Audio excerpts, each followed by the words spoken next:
basically they have a toy bin, and if things start to like overflow in that space, then it's like, hey, let's really look at what's in here, because nothing should be this abundant that you can't even fit it in your toy chest.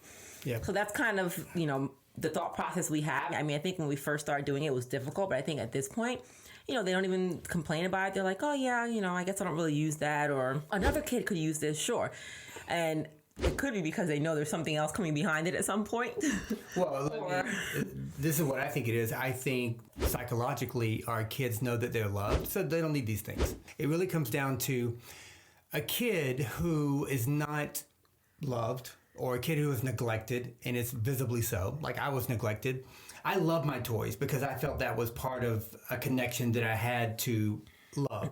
Much of the same way as some people become addicted to things in life, alcohol, drugs, whatever, because a void that they had, they reach out and they find something that essentially cannot hurt them. If you have a mom or dad who doesn't spend time with you, who neglects you, but you have your toys, then you love your toys, you love your video games because you have something there that you're in a loving relationship with. Our kids have a mom and dad who love them and love to spend time with them. So I believe that psychologically our kids can just take it or leave it, because the best part of their life, which is relationships with other people, with their siblings and with their mom and dad, they have. So they can say, you know what?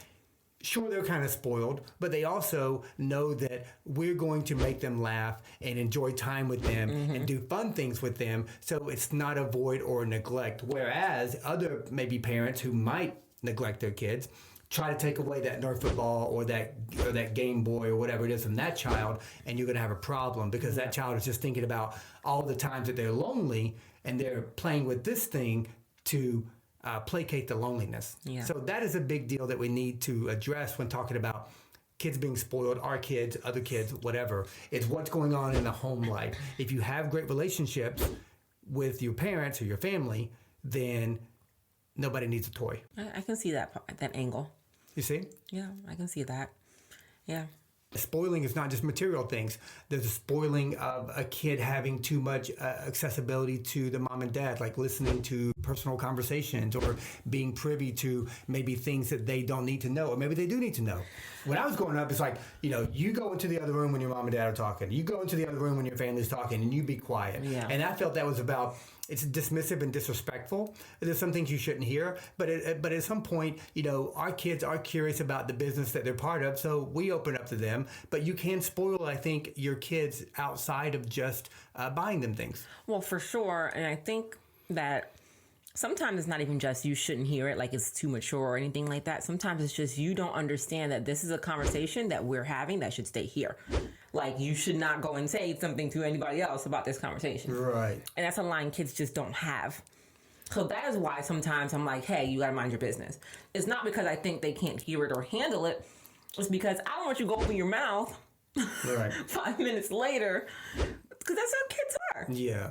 Yeah. So that's, for me, that's a lot of times why I say that. It's not, I don't think you can handle this conversation, or we rarely have conversations that are explicit. Like, there's never anything like that. It's more of a fact of, if we're talking about somebody, not even necessarily in a bad way, but something happened in their situation, their home life, and then we see that person. You don't want to bring it up and like... Yeah. So that's more the reason for me. And it's just because not our kids are not smart. It's just kids in general, just blah. They just blah information.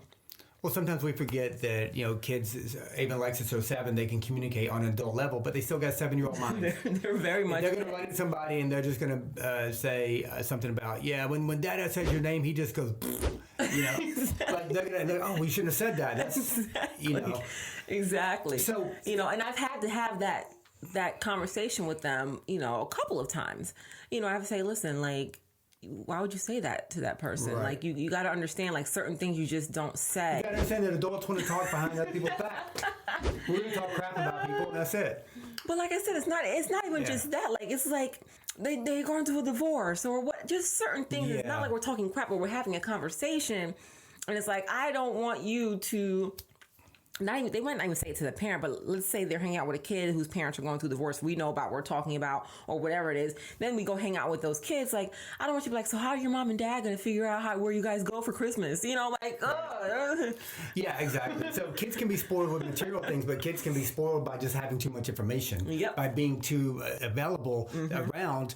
And like I said, that is very different than when I was growing up. It was basically like you did not get involved when mom and dad or uncles are talking. You go into the other room. If you knew it's because you eavesdropped. Right. That's so it. You eavesdropped. Things were way, way different. And so is that a good or bad thing? And how do we make the changes within our life to give our kids the most optimal childhood so that they grow up to be good human beings? It doesn't matter that if our kids are spoiled or whatever. What matters is they grow up to be good human beings and they understand the value of relationships. Yep. I don't care about things because all these things are like, whatever. Yeah. Understanding the value of relationships is way more important. And I think our kids are definitely spoiled on that level because they do understand. We have a great relationship. So where it counts, our kids are spoiled.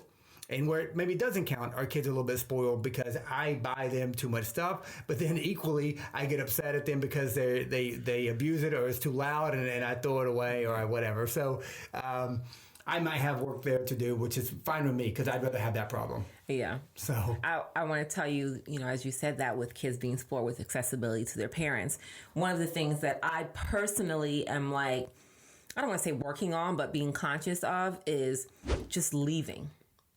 If that makes sense. It sounds silly. I'm leaving. The family. Bye, guys. No, I'm saying that we work from home. So they're homeschooled. So home. Everybody's home. Mm-hmm. So when somebody leaves, I will say more specifically, like when I leave the house, they're like, when are you coming back? I'm like, why? You're in school. Right. They could not see me all day, but know that I'm downstairs and be great. But it seems like when I leave, they gotta be like, "Hey, mom, how long are you gonna be gone? When you getting back?" I'm like, "What?" Yeah. And, I said in my mind that I'm making a point to leave, even just for 30 minutes, just to say, "Okay, I'm gonna go to the store." No, you're not coming. I'm going to the store. Right. I'm gonna go do the. No, you're not coming. Like, stay here. Just to really help them realize that, like, you don't need, and even for me, like, sometimes I have to be like, I don't need to be around all the time. Like, they're good. Right. We got to live our lives. You got to live your life. We have to spoil ourselves sometimes. Yeah. We have to do the things that we want to provide pleasure. Otherwise, it's not going to be good for us either.